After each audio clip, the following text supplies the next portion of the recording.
हाय मुलांनो, आज आपण बघणार आहोत फेमस स्लोगन्स म्हणजे घोषणा, घोषवाक्य. तर प्रसिद्ध घोषवाक्य आपण बघणार आहोत. Great leaders inspire people with their words and deeds. जे ग्रेट लीडर्स आहेत, महान व्यक्ती आहेत, तर ते आपल्या शब्दांनी आणि आपल्या ॲक्शनने, डीड्स म्हणजे जे ते वागतात, कृती करतात, त्याने लोकांना इन्स्पायर म्हणजे मोटिवेट करत असतात, प्रेरणा देत असतात. Match leaders with the slogans associated with them. इथे काही लीडर्सचे तुम्हाला नावे आणि चित्रे दिलेली आहेत. तर ते त्यांचे जे स्लोगन्स आहेत, त्यांनी कोणत्या घोषणा दिल्या, घोषवाक्य दिली, तर त्याच्याशी मॅच करायचं आहे. Use different colour pencils to match. Match करण्यासाठी तुम्ही वेगवेगळ्या कलर पेन्सिल्सचा वापर करा. ठीक आहे. तर लीडर्स बघूयात. महात्मा गांधी, हे महात्मा गांधी आहेत. तर त्यांनी कोणती स्लोगन म्हटले? आराम हराम है, जय हिंद, इन्कलाब जिंदाबाद, truth alone triumphs, swarajya is my birth right and I shall have it, जय जवान जय किसान. यातलं कोणतं म्हटलं? तर ट्रूथ अलोन ट्रियम्फ्स म्हणजे सत्याचाच विजय होतो, सत्यमेव जयते असं त्यांनी सांगितलं. सत्य म्हणजे खरे बोलणे.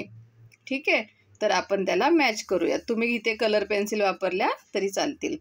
बाल गंगाधर टिळक, हे जे आहेत ते बाळ गंगाधर टिळक आहेत. तर त्यांनी कोणती स्लोगन म्हटली? तर Swarajya is my birth right and I shall have it.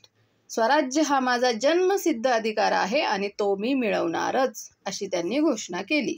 तर आपण त्यांना मॅच करूयात. ठीक आहे. त्यानंतर हे आहेत लाल बहादूर शास्त्री. तर त्यांनी कोणती घोषणा केली? तर जय जवान जय किसान. जवान हे जे सोल्जर आहेत त्यांच्यासाठी त्यांनी वापरलेलं आहे, किसान हे फार्मर्ससाठी. तर त्यांचा विजय असो, जे आर्मीमध्ये आहेत, सैनिक आहेत आपल्या देशाचे, त्यांचा आणि आपल्या शेतकऱ्यांचा विजय असो, असं त्यांनी घोषणा केली. हे आहेत सुभाषचंद्र बोस.